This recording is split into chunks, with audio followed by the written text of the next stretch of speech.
to a brand new series of Would I Lie to You, the show where economising with the truth pays dividends. On David Mitchell's team tonight, he's as funny as he's tall, and tall as he's bald, and as bald as he's funny. It's the funny bald tall Dara O'Brien. And the only man lucky enough to see Tess daily from Splash and Family Fortunes, TV presenter Vernon Kay. And on Lee Mack's team tonight, an actress who starred in both A Midsummer Night's Dream and Strictly Come Dancing. So we've seen her bottom and her cha-cha. It's Denise Van Outen.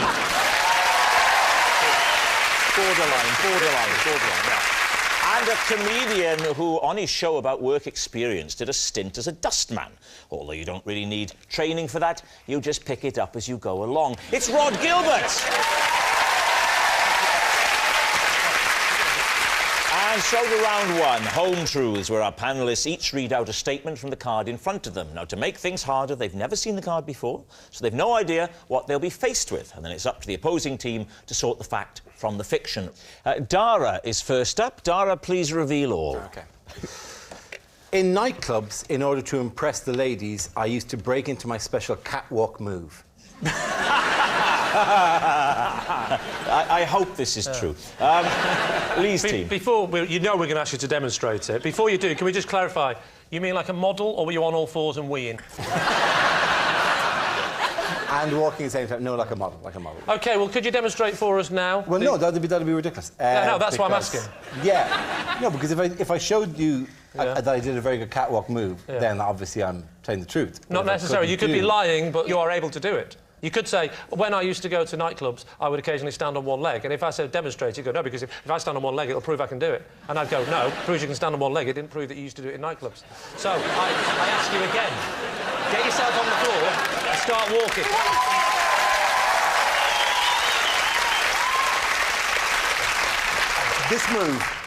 This move is so good that if I were to show I could do it, you'd be going, well, obviously you'd play that card in a nightclub. Just imagine we're in a nightclub now, nightclub setting. I'm single, I'm well up for it, I'm from Essex. I'll take this.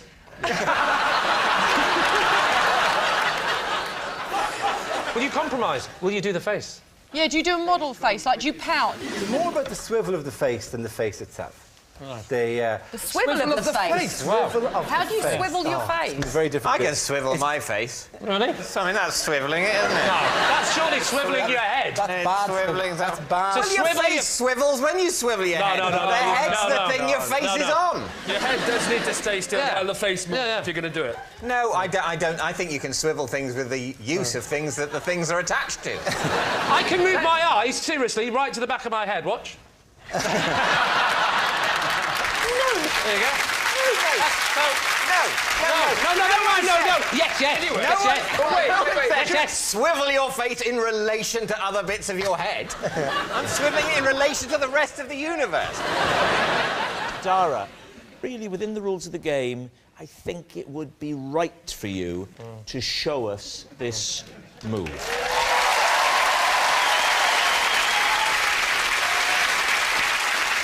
Dara, I'm going to help you here, OK? No. Here, yes, I am. I'm going to help you. I'm going to give you a little bit of music so you've got something to work with. Oh, inspiration. Now, I don't know if we've got anything ready, but hit it. Wait, stop. Whoa. Wait, no, hold on. This is the catwalk area here, right? However, first the model walks out to the start of the walk, right? So I'm slightly backstage here. I'm nervous. I'm ready to go, right? This will be the catwalk area here. When I hit the bend, watch for the swivel, right? Dara, was this boring bit part of the chatter? Oh, man. Did you have to explain it all before you did it? But what she was about to see? Did you have the confidence in the nightclub to go? Get the music! I'm not ready! Cut the music! Everyone, stop having fun! I'm not ready! OK, music. Yeah. No clapping, no clapping. Hang on a second.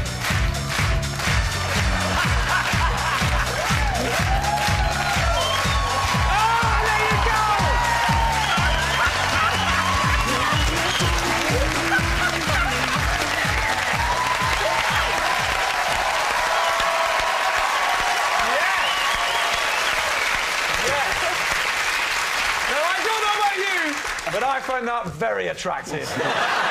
The swivel? Did you see the swivel? Good, yeah. Oh, that was nice. The swivel of your head rather than your face.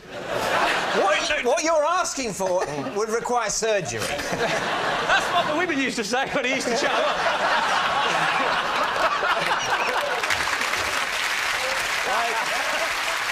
Lee, what's it going to be, truth or lie? What do we think? Well, I think... Would that have done anything for you in a nightclub? No, not really. 10 years ago, made me more hair, laugh. thinner, you know. I'd have I'm laughed. not only fighting weight here, right? Definitely wasn't the first time he's done that move. He's definitely pulled that move off before. He's definitely done With that too move much before. confidence. Do you think so? Too much confidence. Should we think it's the truth, then? But he hasn't necessarily done it for the reasons he's saying he's done it. Men are so indecisive. Let's just go with the truth. I'm not sure about that. Let's go with the truth. So, Lee, what's it going to be? Come on.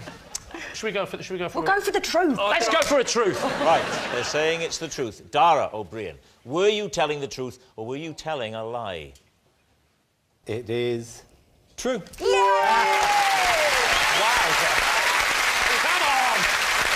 Yes, it's true. Dara used to break into a special catwalk move to impress the ladies in nightclubs. Right, Denise, you're next.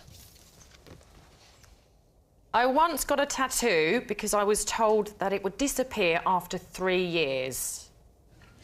Really? When?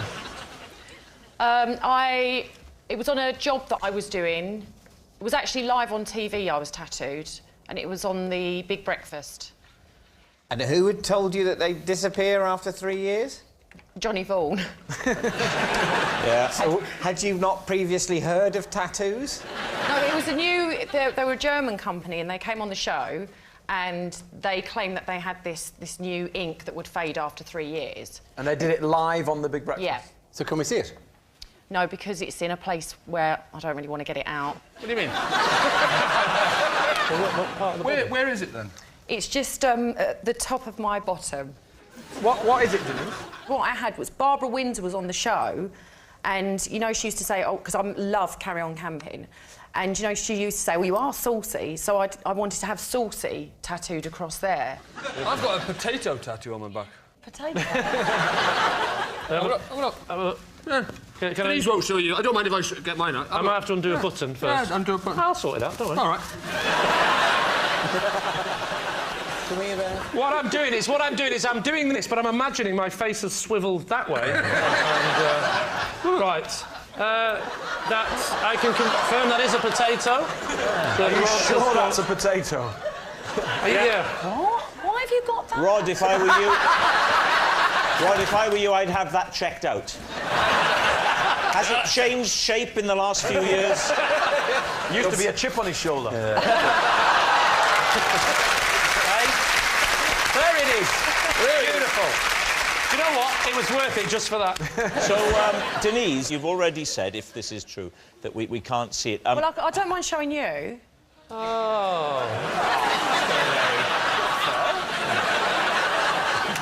Maybe later. Have you taken legal action against the people who promised you that it would be there for just 3 years? No, because I don't know who they are. They didn't leave any forwarding details for me Group to of get in touch in 3 anonymous years. German men turned up on the Big Breakfast. But it was the Big said, Breakfast. Yeah, we would like to maybe tattoo you in a secret place, and do not ask any questions.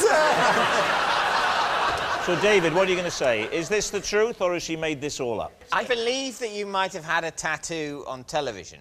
What I can't believe is that you'd think that a tattoo wouldn't last forever.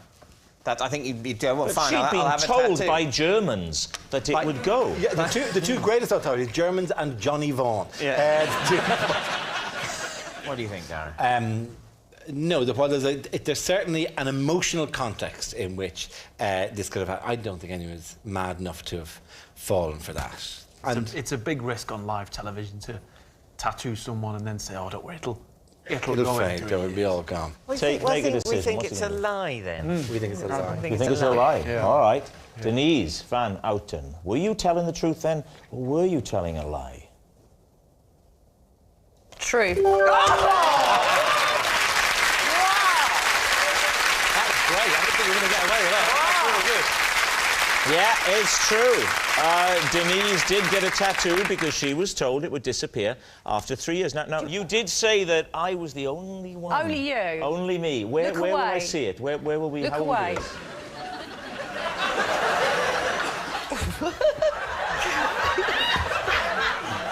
No, seriously. Don't look. All right.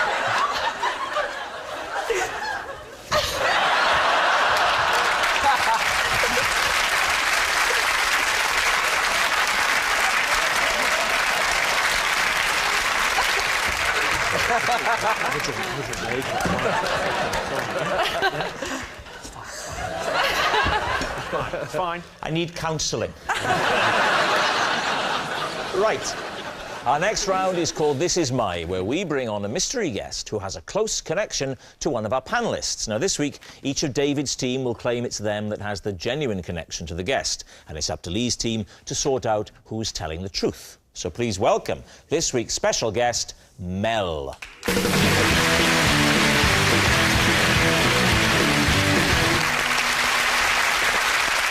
So, Vernon, what is Mel to you? This is Mel, and he came to the rescue when I almost blew up a banana factory. David, perhaps you'd like to explain how you know Mel? This is Mel. He's the postman who had to retrieve my phone from a postbox when I accidentally posted it instead of a letter I was carrying. Finally, Dara, how do you know Mel? This is Mel. One night we were out stargazing and we were quizzed by the police because they thought we were peeping Toms. Lee's team, where do you want to begin? There's something about, if he had said blown up, he blew up a banana factory, it would have been bizarre. There's something more bizarre about almost blowing up a banana factory. What did you actually do in the banana factory? Well, what happens in a banana factory is that bananas come in from a foreign land, let's say the Caribbean, and they are ripened in Bolton. They're ripened in Bolton? There's not enough sun in the Caribbean. Did you work in this banana factory? I did, yeah. Right, what was your job? Were you the banana straightener? No. Or were you the banana bender? Maybe they come in straight, and it's his big muscly body that turns them into that shape.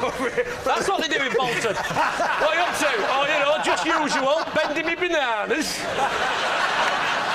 Surely it's a banana ripening plant, anyway, not a factory. Well, it's a factory because there was a conveyor belt, so I just... Wait, whoa. There's a conveyor belt?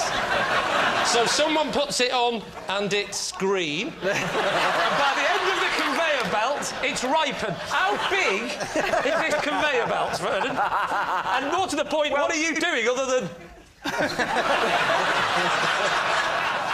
Shall I straighten it, yeah? What did Mel do? Mel, he was one of the foremen in the factory. There was only 4 men working in a banana factory. How did you almost blow up this banana factory? I was on a forklift truck, and what happened was I inadvertently drove into a gas heater and disconnected it. Right, and then what happens? And then the factory filled up with gas. Really properly fills? Yeah. What did Mel do? What did Mel do? How did he save you? Mel shut down the factory and evacuated the building. Leaving the bananas to ripen themselves. Now, what about David? What did we think of David's story with the post box? What were you supposed to be posting? I had a card and 2 normal letters to post. Right. And the nearest post box to me has a has a very narrow aperture. Right. So only... What, for the letters? Yes, yeah. I know the kind of thing. Or for, you know, whatever you want to use it for. But it's... We've got them back home. Yeah. And you can't get them in sometimes. You can't get the wider things in. Right. So... So you thought I'd just post whatever fits, that was your phone? Stuck my keys in there. Oh, they go in, the keys go in. Did he change? Oh, that goes in, all right. Just stuff that in. I was contemplating what an outdated medium snail mail was, and I thought this will show them. No, in my confusion, I said, oh, that doesn't fit. I'll post Those two, they fit. And oh, what a fool! Oh, so the two. What a fool I've been! The two. If only this were happening in a sitcom. The 2 letters and the phone go in at the same time. Yeah. So you emailed it and put a hard copy in at the same time. So how did Mel come into it? Was he? How did he ring it? Well, luckily, Mel had also fallen in. And, he just reached it out, didn't he? Well, and passed it out. I mean, I hadn't realised that pillar boxes were manned until then. He simply handed it back. No. So go on. What happened next? I noticed that the last collection of the day was happening about half an hour later. Right. So I thought, I know what I'll do. I'll simply wait. Fiendishly clever. No, you didn't. So what are you thinking? No. Remind me again of your truth, lie. He and Mel and I were stargazing, Oh, yeah. and the police quizzed us because they thought we were peeping Toms. Was it just the 2 of you? Yes, it was actually, yeah. And what were you stargazing at? We were looking at a meteor shower. Oh, OK. Yes. So the 2 of you were out... what have you got? You got the telescope? No, you don't. What have you got? You just use binoculars. Binoculars? Binoculars. Naked eye, generally, binoculars. You see, you don't use a telescope because they move quite quickly, so you'd have to be really fast on a telescope. You'd be playing it like like that. Yeah, all right, but if you want a really good look, why don't you use 2 telescopes, like binoculars? Okay. So that's even better than binoculars. And also, if 2 things happen at once, you can go, and the moon's looking nice. So when the police turned up... We could see the police car coming, because it just drove along and then stopped, and 2 of the lads came over and walked over. Just But what we did were 2 men standing in the middle of Ealing Common. There's houses all around, but with binoculars. Yeah, but you look. Surely you don't look at you like that, right? Right up in the air. I know, but maybe they saw it during the midpoint of that. I don't know. No. You don't go right. Let's start at the ground and go. You go like that and you do that. You don't go. Would you like a cup of tea? Yeah. But, sorry, I can't see. Everything's blurry. You can take it off, can't you? To be fair, nobody goes like this when they're using binoculars. Right, head up and now binoculars. They don't do that. They do. They go, look at that there. Oh, yeah. Yeah, but What they don't do is go, have you seen the moon tonight? Wait. I need a bit of a run-up. Don't forget Dara's face moves independently from his head as well. That's true, yes. He can swivel his face. Nothing. And look at the woman in the bathroom behind, it's true. Right, Lee, we need an answer. Is Mel Vernon's banana hero, David's postman pal, or Dara's saucy stargazer? What do you think? I think the difficult thing is that Mel's got a tan, but you can get a tan in all 3 of those jobs. Well, he's going to the Caribbean a lot to pick up bananas. Stargazing, you can get a tan off that if you're out there long enough. And a postman, outdoors all day, yeah. You know that stargazing is done predominantly at night. There's not a shadow of a doubt in my mind that Mel worked in the banana factory. OK, you're saying banana man. I definitely, if I saw Dara and Mel on Ealing Common, I would think they were a couple of pervs. But Dara could have said, it's OK, I work in TV. And the police would go, well, that makes it impossible then. So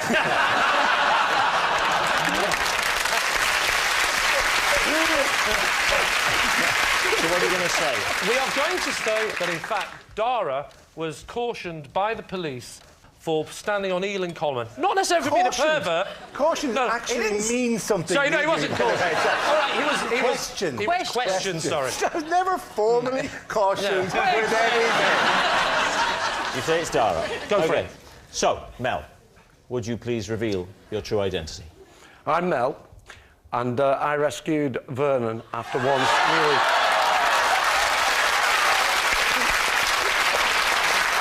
Yes, Mel is Vernon's banana boss. So, how dangerous was this? Were you just seconds away from bang? Virtually, yeah. Vernon's driving the forklift, and like you said, why didn't you speak like this before? Why isn't he allowed to speak? And what was Vernon known as within this factory? Little Vern. Little Vern? Little Vern. Oh. Stand up next to Mel, Vernon, and let's see Little Vern now. Mel, thank you very much indeed.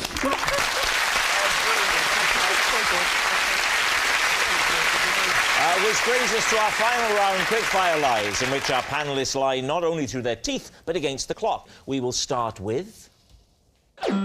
It's David.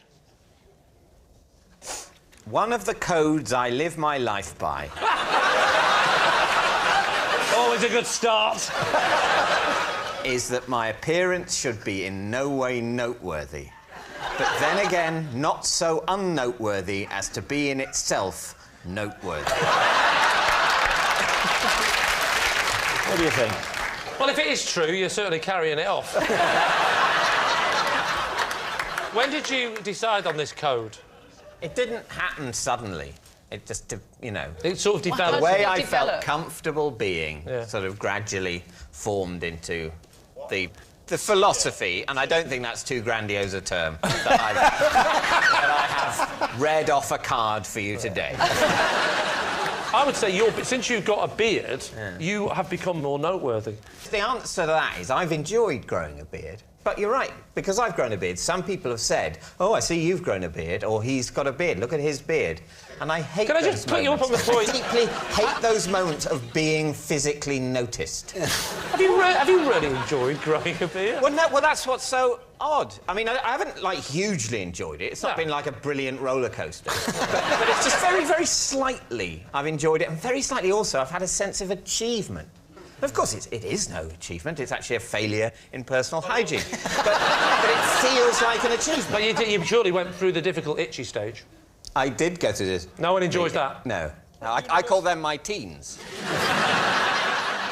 Do you make these rules about everything? Are the underpants you're wearing unnoteworthy enough to be you know what I'm saying? Are they? No, I don't think... Sorry, let's start again. Are you wearing underwear? Yes. OK. And I don't want to sound too sexy, but yes. Oh. I don't want to sound too sexy, but no. Oh. Under my underwear, I'm naked. Oh. David, I want to know not what you consider noteworthy. I want to know what you consider so unnoteworthy that it becomes noteworthy. A grey tie. If you were in a suit, like you're in a suit-wearing scenario, and you wore a grey tie, that would be so unnoteworthy as to be in itself noteworthy. So a grey tie... It could be so colourless, so not wanting to draw the eye, it would draw the eye. It's how you spot spies, isn't it? People who are just trying to blend in so much, they blended in so much they're noticeable. It's true. Like a chameleon. If there was a chameleon in here, it would stand out. I'll tell you what, if there was a comedian in here, it'd stand out. It's a worrying round of applause on the subject of our... Is it true or is it a lie? Make your decision. I think it's true. I think it's very plausible that David would be like that. OK. Yeah, I think it's true. True? I'll go in my team and say it's true. All saying true. David, truth or lie? Yes, well, of course it's true. Yes, it's true. One of the codes David lives his life by is that his appearance should be in no way noteworthy. Next. It's Rod. I once dug up my dead hamster and gave it a wash.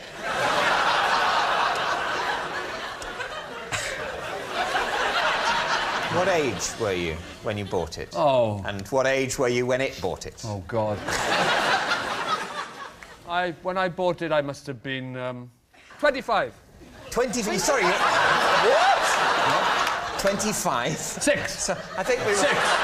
So I must say, I was thinking it would have been... I don't know exactly. I did not record my age when I went into the shop. So you bought it... OK, but we're not to use splitting hairs between 23 and 24 Mid-20s. here, right? You weren't 9, is what we're basically getting here. No, I tell you what, maths really is your strong point. Yeah. No, the point is, who in their 20s buys a hamster?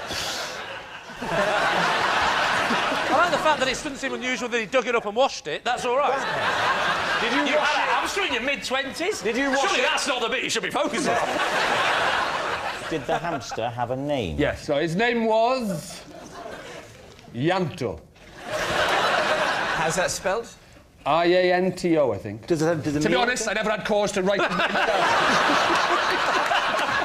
You don't have to worry about the spelling of any pets, really. Just drop on.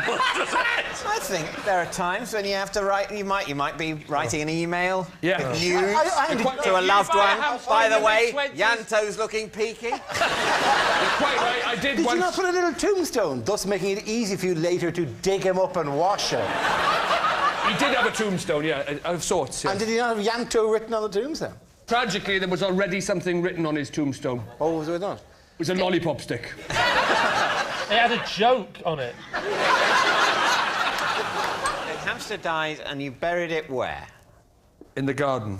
How long was it under the earth before you dug it up? Was it sort of months later? No, probably a day or two. Was it in a container, a sort of hamster coffin? It was in a container, yeah. What was the container? It was in a smoothie bottle. A smoothie bottle? He was in a smoothie bottle. How did you get the hamster into the smoothie bottle? With the lolly stick. No, I took the top off and just pushed him in. You sort of forced him in? Because I imagine... I had to, he was dead. I tried persuading him, but it didn't work. And then how would you get the hamster out to wash it? Or did you put the water in the bottle, put the lid back on, give it a shake, and then take the lid off, and then... No, you wouldn't want to put water in. You'd want to put lots of fizzy drink in, shake it up, and he's out. And then you go... The thing that we haven't established in all of this is why you felt you had to clean him. Because he had like a strawberry Mohican. It was gone stiff. There's still strawberry stuff in there? Yeah, I hadn't rinsed it out properly. And you were racked with guilt? Yeah. Oh, wow. Can you describe the washing? If I'm honest, the washing of him doesn't stand out that much in my... It was a fairly straightforward rinse and blow dry, as I remember. Not a blow dry. Come on, you didn't blow dry him. In the kitchen... Been anywhere nice on your holidays? Talking of tea or anything? Did you run the hamster under the kitchen tap? I washed as much of that strawberry smoothie out of his sticky, brittle hair as I could. And said our goodbyes and buried him in the garden. So did you feel like you'd done the right thing? Yeah, definitely, yeah. Thanks, Rob. I did, yeah. That's good. That's That's good nice. to know. That's Do you think he's telling the truth? I don't. No. Maybe a quick flick under the tap, but I don't think he'd spend time scrubbing down the... So you're saying lie? We're saying it's a lie. Saying it's a lie. Yeah. Rod, the hamster, the burial, the resurrection. Is it the truth, or were you telling a lie? Obviously, it's true.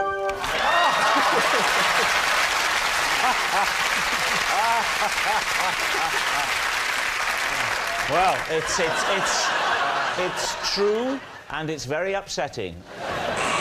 And that noise signals time is up. It's the end of the show. I can reveal that Lee's team have won by 4 points to 1.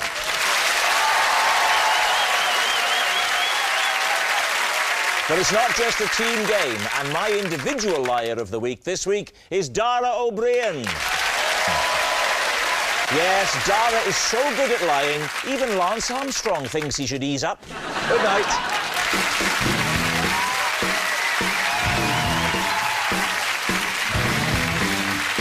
Stay with us, loads more comedy to come with Mel Getroyd in charge of tonight's Have I Got News For You next. Then Lee Mack is back, but it's Lucy doing the lying. Not Going Out is in half an hour.